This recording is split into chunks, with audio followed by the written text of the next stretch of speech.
Good people, my name is Brian. Oh, my name is Tevin. And we are Potential Excellence.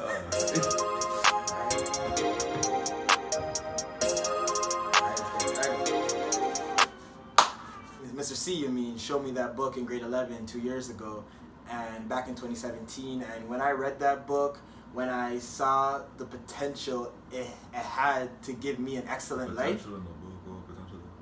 Continue. You know, I decided from then that I'm just going to build the best version of myself from then on. I'm going to quit all the bad things in my life, and I'm just going to elevate every single day.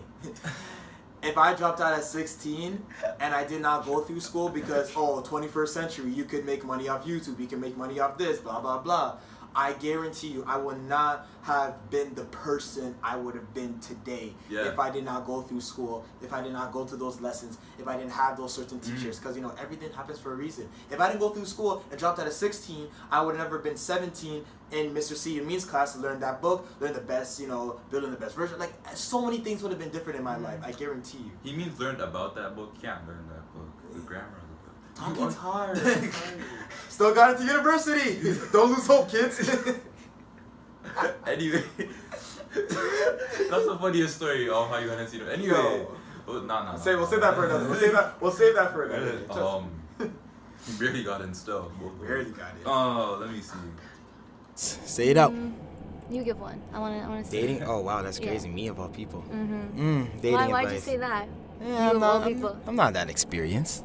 Really? Nah. I mean, really. I don't know. Oh, okay. Let's see. Dating advice. I guess it's all about satisfying both partners, so both people. So I guess you should have a common ground, whether it's conversations, you know, what to say, what not to say, what to do, what not to do, dating, locations. So I guess it's all about finding that place or hangout spot or I don't know, something that benefits both parties. But that'll come with communication, right? Communication. Yeah, communication is. I think communication is key in any relationship. Facts. Whether it be a friendship, like completely platonic relationships, with your family, anyone, communication is definitely key. Do you have any expectations? No. Nah. And he says I don't answer the questions. What am I supposed to say? I honestly don't. Because the way with me, I've had a pretty interesting childhood in the sense that why are you laughing? I didn't even say that. Because your facial expression, the way you're saying it. I've seen I've hung out with a lot of all types of people. I hang out with a lot of tomboys, females that act like guys. What's wrong with that?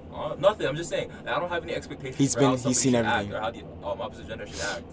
Because everybody acts differently.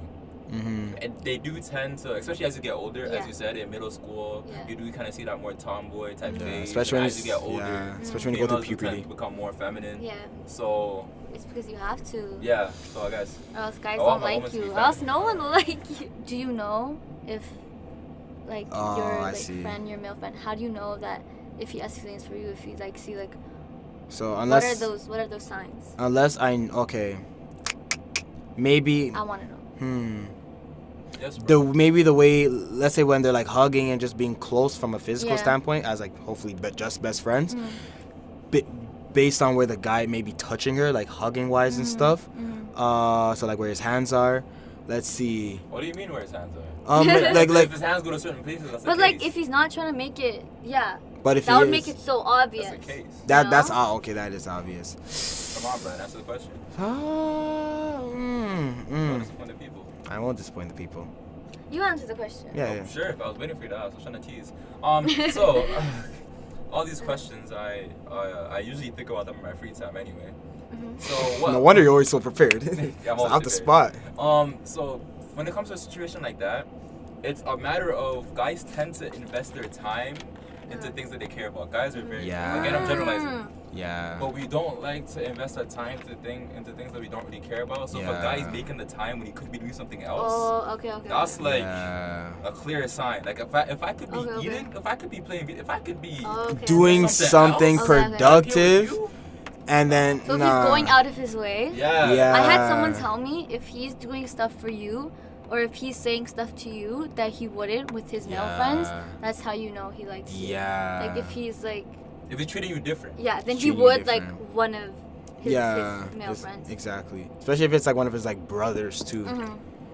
Like once you get there, you feel like you have so much time. Yeah. But in reality, like you do, but you just have to plan it accordingly. Yeah. Like after class, there's no reason for me to go take a nap for 5 hours. That's not when a nap anymore. Yeah. That's That's a whole sleep. Another thing is your mental state. Yeah. If it's not good, don't go. Just get the question. No, because we already answered it. Oh, true. Yeah. Like if you're for me, I thought I was ready, but then I started like feeling I wanted to cry like every day. But I don't think I wasn't homesick though. It was just like more. It's not even that much to be homesick over. Like the more I think about it, it's just like remember one Akita, how we were gone for like 2 weeks? Exactly. It's just like 2 Akitas. I'm not really gone for that long. I leave, I come back for a week, I leave again, I come back. It wasn't necessarily like homesick per se. It was more of like this is something new. I'm spending a lot of money. If I fail, I'm disappointing a lot of people. I'm disappointing my friends who helped me get up into this place. So it's not really homesick, but it's more of like the pressure of the next chapter in your life that was kind of stressing you out. Oh yeah, it wasn't home. Like I called my mom. Maybe that was a factor. Yeah, it was. But it wasn't the biggest factor. It was more of you breaking down. Yo, if I fail, I'm not just failing myself or my parents. I'm failing my teachers who helped me. And years of work that your parents went through. Parents breaking their back to put money, food out. That whole every reason to give you more stress, which I feel like I'm not helping them. But yeah, like I feel like with living on your own, when it comes to being homesick, if you do feel homesick, you can commute back on the weekends. Or heck, if you want on the same day, it depends on your schedule and too many times. No, he doesn't do it. He does it like a fair amount of time. We've been gone for 5 weeks now. Yeah, 7 weeks. So I'd say he commuted like 4 or 5 times. He commuted like 3, 4. Wow. Yeah. So, but yeah, you can commute back, go home. 21st century, pick up the phone, call your family. FaceTime, it's but not that deep. I didn't even okay, yeah, you're different. I'm different. Obviously, I miss my family, but I was already ready to start the next. Stuff to reduce stuff that you used to do before school that helped you reduce stress. Do not cut it off. Because I cut off dancing, and I tell you. So like an outlet. Yeah, I was zooped. Like honestly, I wasn't myself for a couple of weeks. They're not gonna know what zooped means. No. I was more stressed than usual. There we go. Right?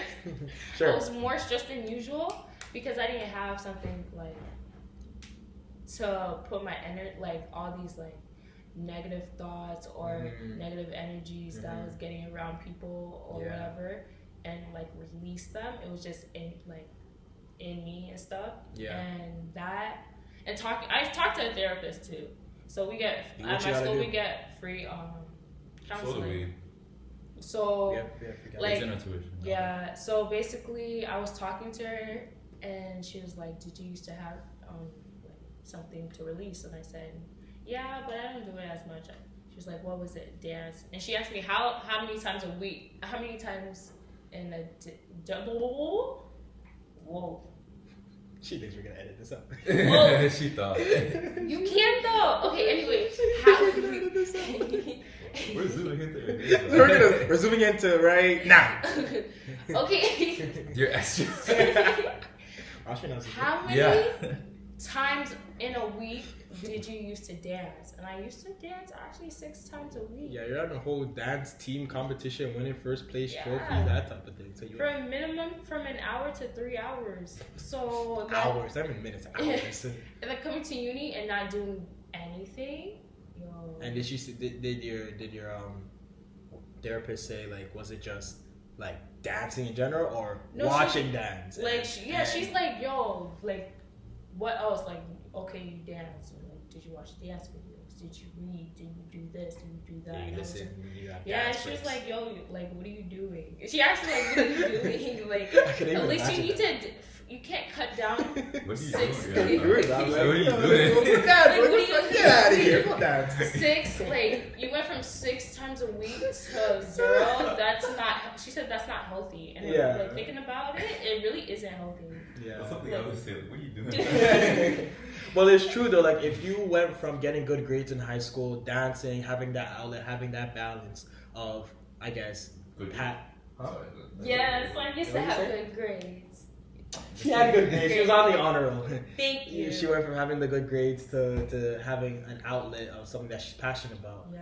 And then you go to university, different ball game, same overall system, but a different ball game. Yeah. So if you don't have that outlet, and you realize that you're doing bad in school, or you're more stressed about school, I guess it's time to bring that outlet back into your life.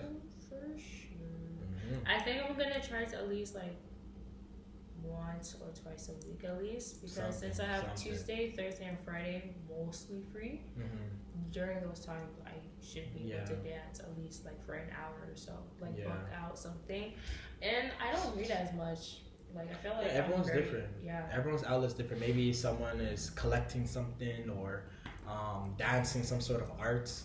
But yeah, find your outlet. Find something that you can kind of like, I guess, detach from school to, I guess, recharge your batteries, and then go back in school and secure the academic. And if your outlet is school, you're cool. How do you stay like optimistic, like in a long-term sense?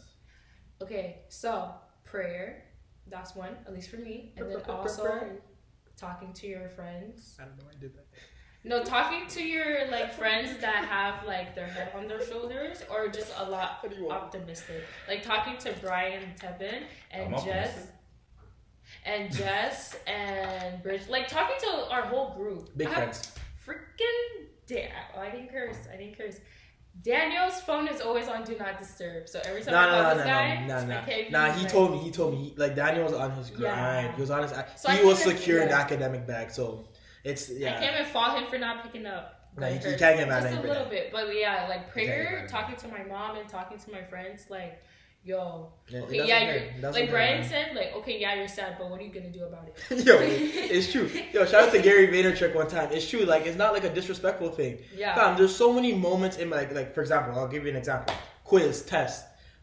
Am I confident in how I did on all of them? Of course not. But will I get better in the end? Of course. So, like, you're gonna go into your tests, quizzes, and midterms. You might not get the mark you want. You're gonna come back home, grieve about it, be sad about it. Nothing's going to change. You're going to go to class. The teacher's going to have the whole debrief about the test. And like, no, I don't want to hear about the test I did bad on. She's still going to talk about it. Your friends and your other classmates are going to talk about how good they did, or comparing the marks, when you don't want to compare or even show yourself or other people your marks, but they're still going to do it. And at the end of all of that stuff that you're sad about, the course is still going to move on. You're not going to get a redo. Well, at least for my program, at least for my classes, I'm not going to get a redo on my tests and quizzes on midterms. To some, yes, you're just a number, and you can't really say, oh, I want to redo on a quiz, at least for my program, because there's so many people. So no matter what you're feeling, no matter what the position you are in life, it's not going to change if you just keep grieving. You got to get up, dust yourself off, and get back to work. That's kind of what I do. But I knew that a lot of things that like people are kind of figuring out. Yeah, it takes time though. But I figured it out. A few bad things, but I figured out from like elementary school, because like the way my teachers would talk to us, I've been blessed to have like teachers that prepare the elementary school kids for like long term type of things. That's good. So from an early age, I just knew like that's why I'm so nonchalant, because there's no point if time continues. No matter what you do, time continues. That's what you're so nonchalant over the phone. Yeah, like no matter what happens, time continues. Just stick, do it, control what you can do. Oh.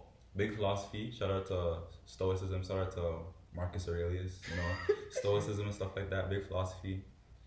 Basically, the gist of it is, no matter what you do, you cannot control what you can't control.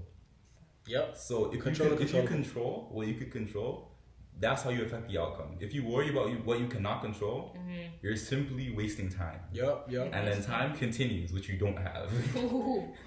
Don't have it. Do you guys feel like life would have been better or different? I think like go into that difference. If you guys would have stayed and your respective countries if you were born and stayed in If the I was motherland born in the born in the motherland and stayed in the motherland? I honestly believe everything happens for a reason. I think it was, God's plan for me to be born here instead of there. The journey that my mom went through, like to get to where she is in life, I feel like resonated in me with like work ethic wise, being grateful, being humble, and I feel like it's best that I was born here and best that she was born there, because she was able to teach me and go through her own journey, which helped me like go through my own journey, get me lessons, so I can give that to my own kids and their kids and blah blah blah, that whole cycle. Mm-hmm. Yeah. Okay, what about you, Nelly? I appreciate that I wasn't born here, because I just like being from my country, whether it's in a trash can or something. I appreciate having to say that I'm not Canadian to Canadian. It sounds so weird. Like I like the fact that I'm not from here, so I can say I'm from somewhere else. Oh, like that you. I see what you're saying. Yeah. Like I like having the fact that, oh my gosh, like you're born from not here, you're born from this place, whatever. I like saying that. But then I feel like if I had lived in Zim or grew up in Zim, I would. I was born in Zimbabwe, so if I can see myself like at this age, my life would have gone downhill. Okay, number one, I would have been skipping school. I wouldn't have graduated high school. Wow. I wouldn't have the privilege of going to high school. So you have to pay for schooling, whether it's private, public, whatever. Yeah. So then I also wouldn't have the privilege. I think I'd be like sick. I'd have some type of STD, because that's what happens in my country. There's a lot of women with STDs, specifically HIV. So I think that I would have that. So I do appreciate the fact that my parents.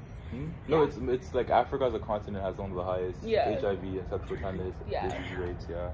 But so I do appreciate the fact that I wasn't born. I got the privilege to actually live in my country and then come here, because obviously I have a better life here. I have the privilege of having lights. Okay, because when I was living there, it sounds so weird. Like the little things, man. The little things matter. Like when I first came here, it was weird to me to have like warm running water come out of the tap, because in Zim it's either you have no water or you have cold water. So coming here to see having the best of both worlds, having running water and hot water, it was amazing. It was a privilege. It was awesome. I could take a shower without having to boil water on the stove or having to bathe with cold water. It was fun. I had the privilege of not having to sit in the dark with the candle because the lights went off. I had the privilege of having just the stuff that they don't have back there. But then I'm not gonna say that I don't miss living there, because I was surrounded by people who understood my language and who understood what I like. People like you. You have a family, you have a culture. The culture who don't question what I do, who don't question what I say, because it's normal. Yeah. So I do miss living there.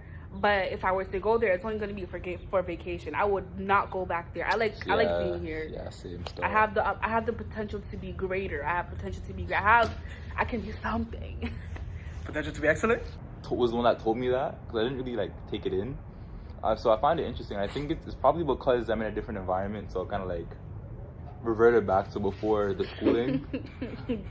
So my grandma had to teach, train me, discipline me. Train. It wasn't train, cause you a dog. Because she wouldn't let me speak patois at home, and when I go outside, nobody really speaks it. So I kind of reverted back to straight up. And it's the psychology. It's just I guess you just adapted that new environment, and you realize that you might as well just not speak that way. Yeah. So it wasn't really difficult, and the way I speak hasn't really changed. I've always been kind of rudimentary in my speech. I don't know if you guys noticed, I don't really have intonation. My pitch doesn't really I was about to tell you that. You have no emotion. You speak so monotone. Yeah, I've always really spoken like this. I'm so happy. I'm ecstatic. It's how Tevin speaks. But when he's giving a speech, that's when it can be a bit more useful. So, some parts of the speech, of course. Some parts. I don't know what he's talking about. I agree with Tevin only speaks in a different, you have to know Tevin on how, you have to listen especially to when you're Tevin texting talks him. To know how when the tone changes, especially when he's debating. it's like that's when the tone changes. That's because he's excited about that. He loves that stuff. But then be like Tevin, oh, let's go to the park. Sure, I'm so excited. Like the weather's so beautiful. Thank you, God. I don't know. Maybe. I don't know. Anyway, if you guys are done bullying me, what? Everyone ready? Yeah, I'm good. Everyone ready? Yeah. Woo! Wait. Oh. Scuba dive. We scuba dive. Yeah. Let's get into the 5 aspects of life, aka FEMS: financial, emotional, mental, physical, and spiritual. At a level between 1 to 3, 1 means you're barely doing it, 2 means you're sometimes doing it, 3 means you're doing it on a daily basis. You can use decimals if you need to. Financially, where do you think you're at? 10. What? This guy broke the scale. Yeah. Like the pessimistic side of me, I'm gonna accomplish that. So other than those 12 pages, I'm really about to get straight A's this year. Yup. Because I got law school to go to next year, and if I don't get these straight A's, that's gonna be a shake. I got an elles.eye that I gotta write in like February. That's what I'm planning to write that. Yep. So I gotta ace that. I lied. I'm going to ace that. Not I got to. I'm going to. Two different things, 2 different mindsets. Yeah, like I'm really out here. Spiritually, I'm like at a 25. I love God. God loves me. I already know that. So you see my skin. When you're spiritually inclined and up there, like your skin glows, fam. Look at that. I'm not even using this. I'm not even using no smart water on my face. You're like, that's just like natural glisten. You get me? When you listen, you glisten. That's what I gotta say about that. It's tap water. It's in the bottle. That's tap water? Yeah, it's in the bottle. That is so fraudulent. But it's bright. I got it from the school. That's even worse. Not even your own tap. That's from your own cap. Hold that. Anyway, Josh, why do you feel like so many men nowadays do have a bad history of treating women badly? Is that even like an accurate statement? Is it a nowadays thing, or is it just like nowadays thing? Like you would hear so many conversations from, I guess, girls saying why do men treat me like this? Bad relationships, like bad relationship history, and then guys saying why can't I get a girl? That whole thing. So what do you feel like is the problem between both parties? People these days have too many options, and the more options you have, is the more picky you're gonna get naturally. Social media again, like I don't want to make it sound like it's a cop out answer, but like if you can choose from a pool of if you can have, let me think, 50 different sneakers, right? If your selection size is big, then the one that you do choose is gonna have to be so much better than the number 2 and number 3 place. You feel me? Yeah. Because like when it's a select, like if it's like 5 shoes, then like if you have like a pair of Blush 500 Yeezys, if you have a pair of Space Jams, Jordan 1s, some silver bullets, like all that stuff, right? Like there's gonna be that one shoe that really sticks out to you, whether because of the name, whether because of the design, etc. When you have to choose from every single Yeezy that Kanye's made, every single Jordan that's been, I don't know, Tinker Hatfield, whatever is made, like the number 1 and number 2, number 3, the top 5 have to be fire. Because that's a huge selection size. It is. When you have access to that many, bro, like gratification right now is so cheap because you can post a picture with your shirt off and get a quick 400 likes. You feel me? Brian knows about that. Brian knows all about that. Brian knows all a quick 400 and it's me personally, I don't really like understand the talking stage fully, like what it is or what it's even about. It's amazing though. So like it's amazing though. No, because why do you say it's amazing? Because I don't really understand it because it just seems like kind of like a cop out. Yeah, freedom, like little slow commitment. Yeah, little slow commitment, and that's why I think people like it. That's blessed. No, because like I heard about that's Irie. That's Chris. No, I heard about that when I got to high school too. Like when they're just talking. So when I hear that, I hear it as okay. Both parties are not fully committed with each other. Yeah, I feel like you're testing the waters type. Yeah, I feel like you're just testing it, but don't get your hopes up on any future. That's the key, right? Don't get your hopes up. That's what I. You're 21, 22 in high school. Don't get your hopes up. It's not that deep. Once you're like 25, all right, like I can kind of understand where you're coming from. Your friend just got married the other day. You're getting baby fever in your tum and all. Like, all right. But if you haven't even graduated university, college yet, you know your student debts are coming just now. You're really looking to get married. Nah, like ease up. It's not that serious. You have a good speck of time. Like you don't think about it too much. Like it's not that deep. Just relax, calm yourself. Sometimes you're just gonna take what you got and eat that, yo. You can't be going to the store and get it flipped over. Yo, I don't like this Big Mac. Why can't I get a poutine? Why can't I get a Whopper? Nah, you go to McDonald's, you get what's on the McDonald's menu. You don't go to McDonald's asking for a filet-o. No.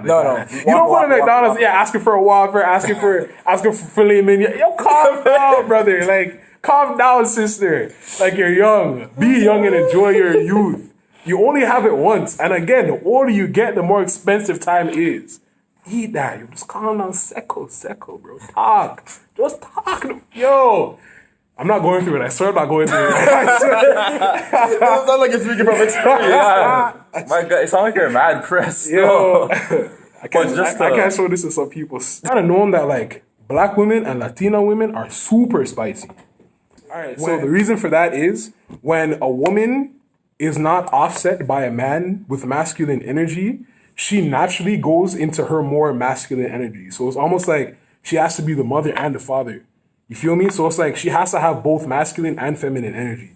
Whereas if you see on the inverse, on the flip side, if you see a guy who's predominantly raised more so by women, they tend to have a lot of feminine energy or tend to be in touch with their feminine side. So those men might start writing poetry, might write songs and all that kind of stuff. Even look at Drake. Look at Drake, for example. Drake was out here raised by his mom. Right. And Drake is one of the quote-unquote softest rappers in the game. J. Cole, I believe, was predominantly, raised by his mother. He has a lot of softer songs and all that stuff. Sounds like successful. That's successful. They're successful, right? But he's a product. But he's like a product of his environment, so like he has a little rough edge to him too. Drake is a little softer because he's also a product of his environment of a little more privileged than Jermaine. Nevertheless, now if you want to look at that, look at black women tending to be a little more on the rough side because of absent black men. Now look at white men, for example, coming into these relationships who are raised by both parents. They have a decent balance of masculine and feminine energy. White women are usually more feminized just because of that whole culture of coming from aristocracy, and the lines between men and women are very defined in aristocracy. And when you come back down from aristocracy, like looking at the aristocracy, so the very rich people of that day, once the Industrial Revolution hit, a lot of those standards were more so imposed on the masses. They were already there in a different way, but men and women generally had more overlap because, if my leg is broken and I only have daughters, some of my daughters have to be in the farm along with me, right? With the aristocracy and all that kind of stuff, it was a little more privileged because if I break my leg, chances are I'm going to have a servant to help me out, you know what I'm saying? And that servant's probably going to be a man. So those same rules and those same black and white men and women type of role systems started to become more commonplace in more people. And so once that became a thing, you see men are out here doing this and women are out here doing that. So that's why white people are usually more socialized that way, because they're going way back from the aristocracy back in Britain. Whereas black people in the US and Canada, a lot of them had those two like roles kind of like blurred, because both men and women are in the field speaking cotton, same way. So women are a little more rough, and men, some of them, depending on in a more modern context, tends to be a little more on the softer side or a little more on the hardened side, just depending on who you're raised by and all that kind of stuff. So now, bringing this back into like the modern era, women saying that black men don't treat them right is usually a result of black men being super macho, super machismo, and like hella testosterone, all that kind of. Look at the music we listen to. You feel me? Like F.A.B. I was trying to be the case, like Comethazine, like all that kind of super aggressive music that we listen to.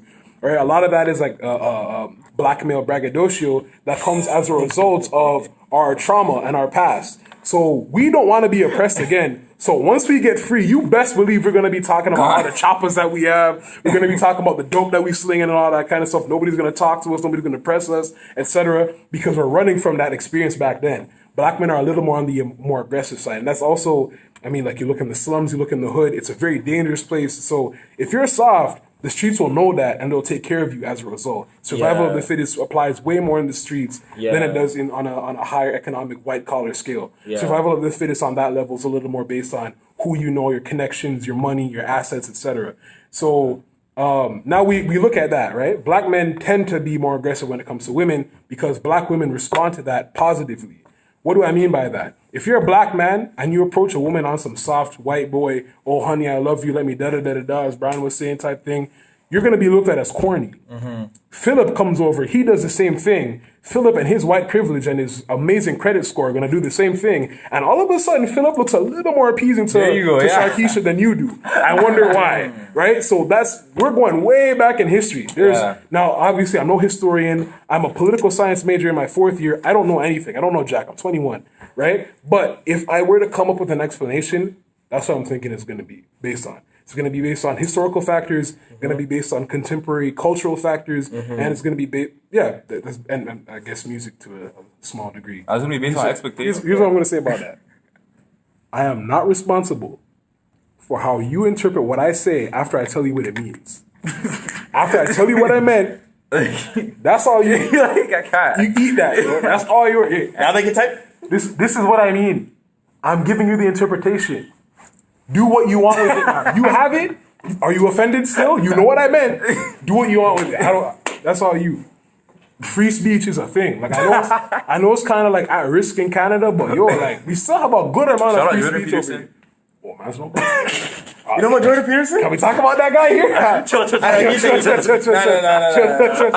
Cut. I don't watch a lot. I'm cutting all of this. I don't watch a lot of his stuff, but I know he talks about a lot of controversial stuff. Don't cut it. If you're a I'm cutting it. If you're a UFT, you know exactly who we're talking. He even went to McMaster one time. He's a prof. He's a prophet. Oh really? Yeah, he teaches. Yeah, he never got fired. He teaches. Oh, he's still there? Oh, I thought it was like a celebrity appearance. Nah. Like Bill Nye the Science Guy who came. Yo, you know Bill Nye's not even a scientist? Man, that he was. Blew my mind. Michael, don't cut it. Don't cut it. I'm cutting it. Yo, why? That's not even controversial. That's the biggest. Like I felt like when I was you, I always grew up knowing that Santa Claus was like a fictional character. Easter Bunny was like, yo, when I found out Bill Nye wasn't a scientist. Yo, you were shook a lot. Your life changed. I was hurt, fam. I felt that in my chest deep, fam. It hurt. Yo, Loki, I want to cut this because I'm very into now. I didn't know he wasn't a real scientist until right now. Yo, my fault. My fault. I shouldn't have made you find out. You shouldn't have said. I thought it was common knowledge. Why do you find out? I didn't feel bad anymore. Like I feel bad about that, but not about that. You get me? So smart, too. That's crazy. That's crazy. Yeah, that's crazy. I have to keep this. You have to keep this. Yo, Bill Nye's a fraud. Yo, he's not a fraud. He's just not a scientist. He's smart. Well, he knows his stuff. Technically, his name is Bill Nye, the science guy, not but a scientist. See, there you go. He's a science guy. He's not a scientist. Wow. That's how Chinese corporations get away with copyright infringement. I know. Like China's on a rampage right now. Let me. Yo, we're not good. Let me go into this. You see how you have sisters? Yes. You have a sister. I have a little sister. Look at you still. So my little sister, look at you, Stu. Gotta make up new slang. She's a look at you, Stu. Still. Put that on a t-shirt. So you would Stu. Yeah. I love Toronto.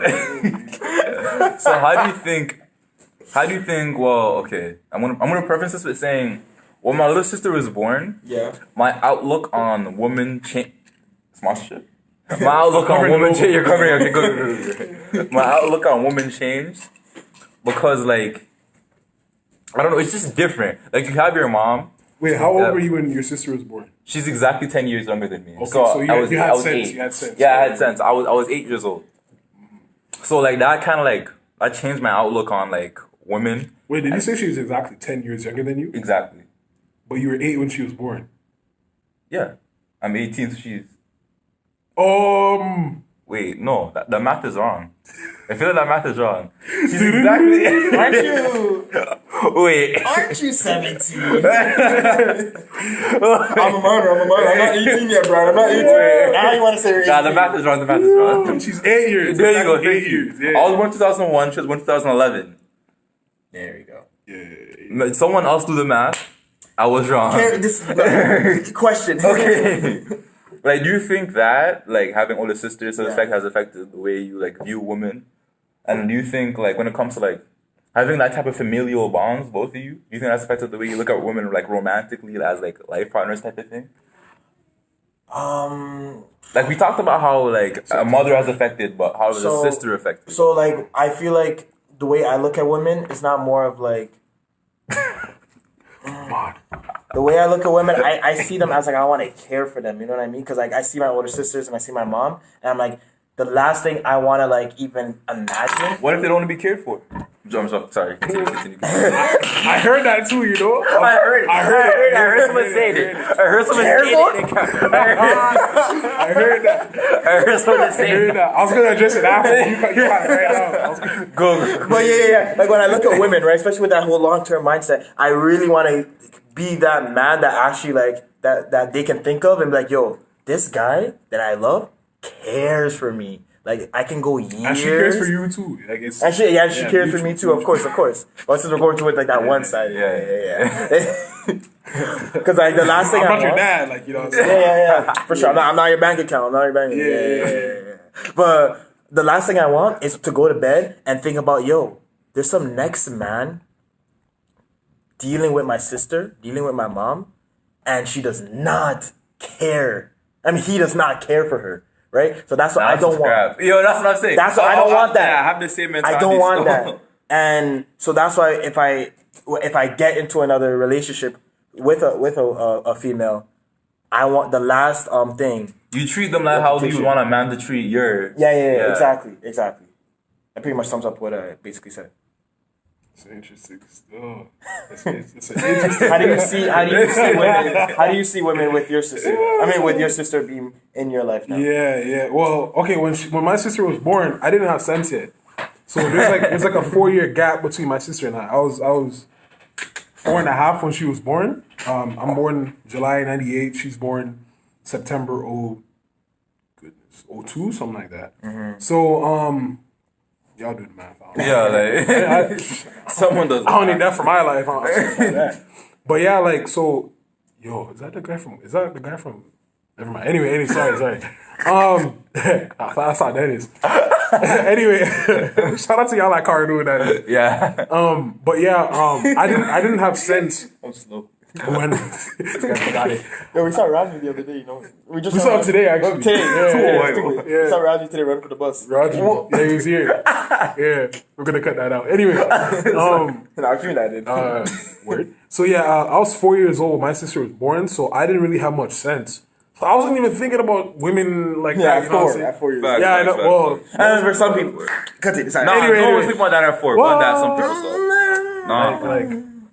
I think it was like when I was 5, I had my first like experience. So like 6 months when I thought about a woman, not crazy, but like when I was like, yo, like she's kind of. Oh no, I lied. It was 7. I was 7. Okay. I was 7. Grade 1.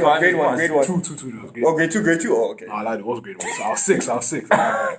Anyway, so yeah, like so my sister didn't really have much to do with my perspective of women. It was more so a sense of karma. And I know, like, some people are gonna like shoot me down for saying that, but like karma in the sense like the Bible mentions it. You know what I'm saying? Like whatever you sow, that shall you also reap. You feel me? So I feel like if I do someone dirty in a type of way, somehow if I'm not gonna eat that, like my youth's gonna eat that. My youth soup is gonna eat that. You feel me? Or whatever Tevin said. So like yeah. So in the sense that I never talk to a girl who has a boyfriend or is in a relationship because I wouldn't want me to be in that situation, and knowing how women are, I wouldn't want my shorty talking to a guy who looks just like me but has $1 extra in his bank account. You feel me? So $1 extra. Yeah, that's all it takes. That's all it takes. So I don't want that happening to me. So I wouldn't do that to another man. So for me, it's like that kind of sense of like it might happen to you type thing that kind of calms me down.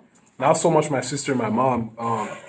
Because when I'm thinking of or talking to another girl, the last thing I'm thinking about are my relatives, to be honest. So that's just me though. Like if that's what makes you a better guy, is keeping your mom or your sister, your niece or whatever in the back of your head. All right, yo, do that. It works for you. But for me, yo, they can gussle, to be honest.